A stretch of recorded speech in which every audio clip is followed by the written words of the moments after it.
Yang pertama adalah catatan saya mengenai sirkuit Mandalika. Kita ke depannya ini Pak Dirut harus memastikan agar sirkuit Mandalika itu tidak hanya kita harus meningkatkan event-event. Jadi event itu tidak hanya pada bulan Maret dan bulan Oktober. Ya Pak Dirut ya. Kemudian juga kontrak daripada Mandalika ini untuk MotoGP ini kan 10 tahun ya Pak ya. 10 tahun, setahu saya 10 tahun. Nah, ini kan sementara investasi yang dilakukan ini adalah investasi jangka panjang. Nah, ini harus ada planning ke depan. What next? Ya kan, after 10 years ini seperti apa? Kalau enggak ini nanti jadi hambalang kedua, hambalang ketiga, Pak. Terlantar begitu saja. Jadi tugas InJourney ini tidak mudah dalam hal ini, Pak Dirut.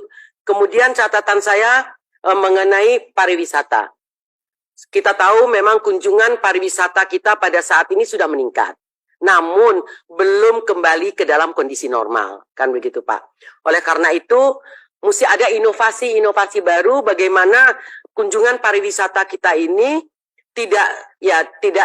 misalnya tidak sama pun dengan tahun 2019 sebelum pandemi, at least mendekati Pak. Kenapa saya katakan begitu? Kalau kita lihat negara tetangga kita, mereka sudah kembali Pak. Bayangkan Thailand itu tahun 2022 mereka itu sudah kedatangan 11 juta wisman Pak. Malaysia 10 juta, Singapura 6,3 juta. Sementara perkembangan kita belum begitu banyak. Jadi oleh karena itu InJourney nggak bisa bersantai-santai dalam hal ini Pak Dirut, harus tancap gas nih Pak. Bagaimana kita juga tidak kalah dengan negara-negara tetangga kita dalam mendatangkan wisatawan-wisatawan yang ada.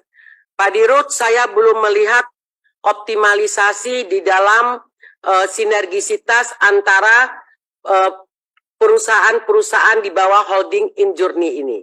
Yang pertama, saya buka websitenya Bapak InJourney. Saya nggak tahu, saya buka website InJourney itu dalam bahasa Indonesia Pak. We are not selling to Indonesian people gitu loh. Those facilities yang ada itu dalam bahasa Indonesia, orang asing nggak tahu InJourney, orang asing nggak bisa baca. Jadi Bapak harus merubah nih. Bapak punya injourney.com ini informasinya harus dirubah. Sebenarnya pada tahap seluruh bahasa official internasional itu sudah ada mengenai InJourney ini dan perusahaan-perusahaan di bawah InJourney ini. Kemudian saya tidak lihat cross-selling yang dilakukan oleh perusahaan-perusahaan sesama InJourney ini. Contohnya, websitenya InJourney aja lah. Website Bapak itu tidak link ke HIG, tidak link ke ITDC, tidak link ke bawah Angkasa Pura, tidak link kepada perusahaan-perusahaan di bawah Bapak. Harusnya ketika buka perusahaan InJourney, mereka bisa lihat informasi mengenai Hotel Indonesia, mereka bisa lihat informasi mengenai TWC dan lain-lain. Nah ini harus dilakukan. Itulah gunanya holding. Kalau enggak untuk apa ada holding? Sinergisitas di dalam marketing. Kan itu Pak. Kemudian sama di grup Hotel Indonesia Group websitenya. Saya lihat. Tidak saling menjual. Misalnya saya ke Bali. Kemudian saya mau ke Jogja, harusnya informasi di Hotel Indonesia Group yang Bali, itu terdapat informasi link ke hotel-hotel BUMN lainnya di tempat lain.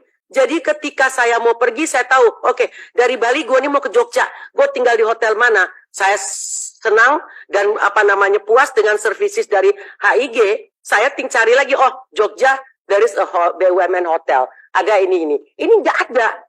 Jadi you are not doing cross-selling marketing di dalam hal ini, sementara itulah fungsinya holding. Holding tidak melakukan proyek gitu loh. Holding melakukan bagaimana efisiensi dan sinergisitas itu bisa berjalan dengan baik. Kemudian Hotel Indonesia saya ingin memberi masukan. Kita kan tahu yang namanya Hotel Group, Marriott Bonvoy. Itu di websitenya Marriott Bonvoy, itu kita mau bikin reservasi untuk hotel di mana aja tuh bisa. Dan Hotel Indonesia ini harus punya kartu membership.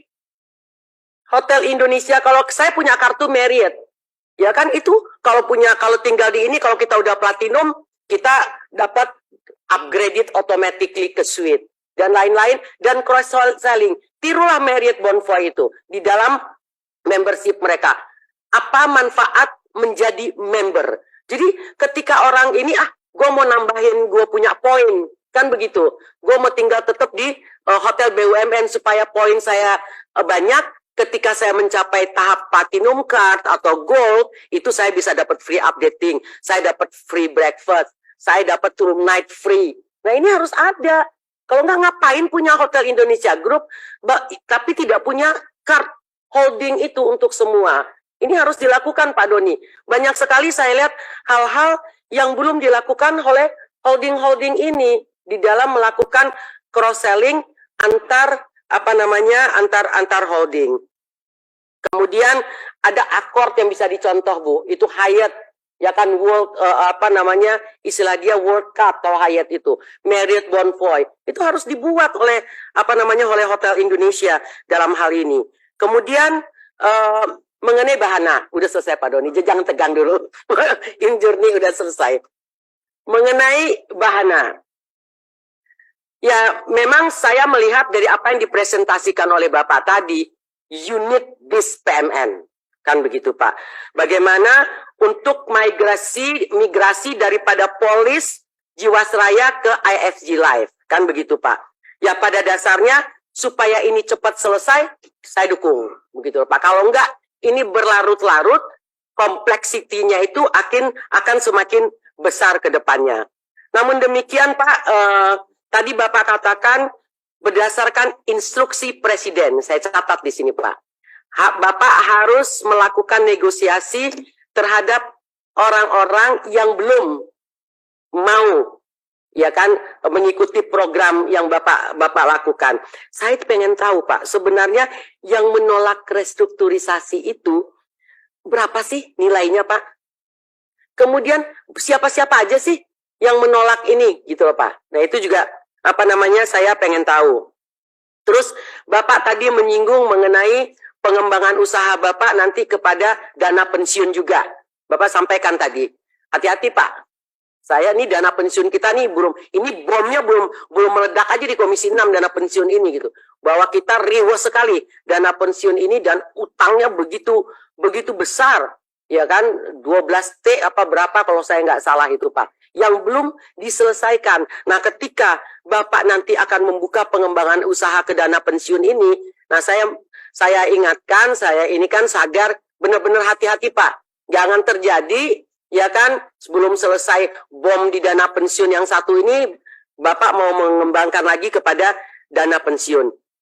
Tadi Bapak katakan selain daripada PNN bahwa program yang Bapak akan lakukan ini ada catatan saya ini tambahannya sitaan tipikor ya Pak ya. 3,1 atau 3,6 tadi? Oh 3,56, oke. 3,56 kemudian ditambah dengan fundraising. Di tahun 2023 Bapak mengatakan, saya ingin tahu perkembangannya seperti apa. Yang dana sitaan aset sitaan ini dengan dana fundraising ini seperti apa perkembangannya. Saya rasa demikian Bapak Pimpinan, terima kasih. Halo, selamat berjumpa dengan saya Anika, pembaca berita podcastnews.id. Saksikan terus konten-konten menarik dari kami. Jangan lupa subscribe, like, dan komen. Terima kasih.